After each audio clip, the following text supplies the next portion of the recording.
we've virtually just ignored and pushed to the side. And then all this happened to us, you know. Oh, we'll take the children away, we'll take them, yeah. So, yeah, it's obviously a deliberate act. So, but it doesn't mean that we can't revisit that and say, well,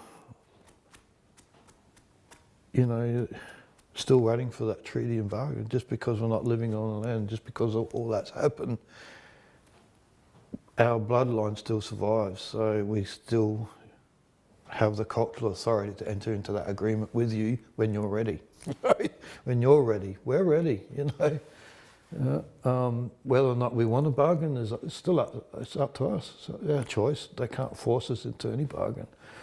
So, but at the moment, they're just avoiding coming back to the table because they feel like they don't need to.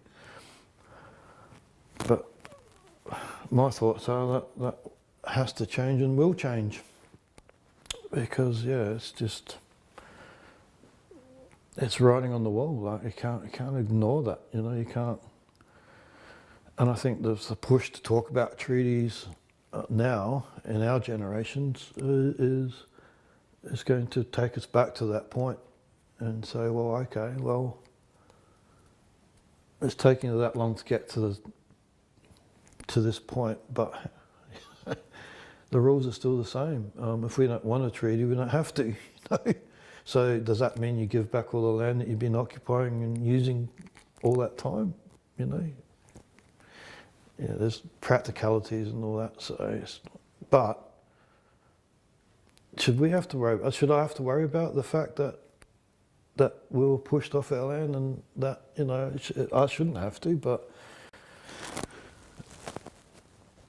yeah, obviously will. You know, I would go, well, that's just not practical, you know. But in all fairness, what does that mean? You know, what does that mean for future generations? What does it mean for the generations of today?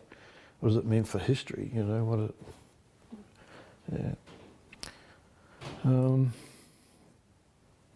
Yeah, so I'd like to think that anybody looking at this video in the future probably has some answers to these questions by now. Because here I am, we're in 2018, and the big questions are just, it's like just sitting there like a cloud and nobody can get a hold of it, you know. It's fluffy, it's visible, but it's not defined, it's not tangible, you can't, it's just something we're grappling with, yeah.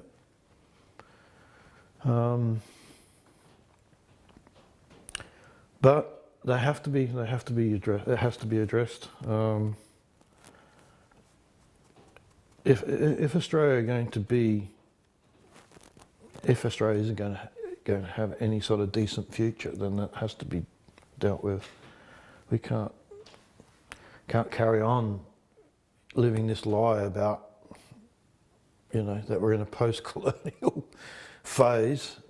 We're not in a post-colonial phase about anything. We're not.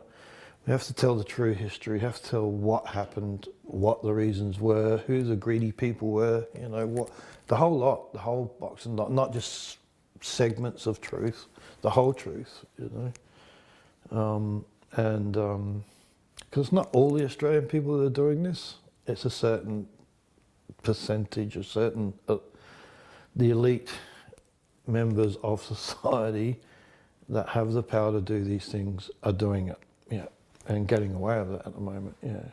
It's not everybody, yeah. And I'm sure that if everybody knew the truth, then everybody would want something done about it, yeah. Yeah, yeah, I don't know. Yeah, it's like the same things I say to my son. Look, times are relevant, mate. Like, things will happen, but they're meant to happen, and they'll happen in the time that they should. So, don't stress. You know, it's one foot in front of the other. Just keep pressing on. So, and I think that's what makes us survivors. We just know that every day we wake up, it's another day, and there'll be another after that, and we just keep going. Yeah. And yeah. So it's taken about 50-something years to get to a point where I've found a lot of this information. It's all just sort of come together. Had I been doing this interview, say, 10 years ago, I wouldn't be able to say much at all. Just be telling a sad tale, I think, just saying, well, these are the things that happened in my life. I wouldn't be able to tell you why. Wouldn't be able to tell you what my thoughts are about. I'd be like pretty naive about it all and just go, well, I was taken away and I survived it, and that's life, And then I look at the state of South Australia and the letters pattern. I go, well, okay, so back then, 1836, 1838, letters pattern said that our rights will continue, and that the only way they can stop us from enjoying and occupying and using our land is to have a treaty or a bargain with us. Yeah, here we are. Where's the treaty? Where's the bargain? I haven't seen anything. I certainly haven't given anybody permission.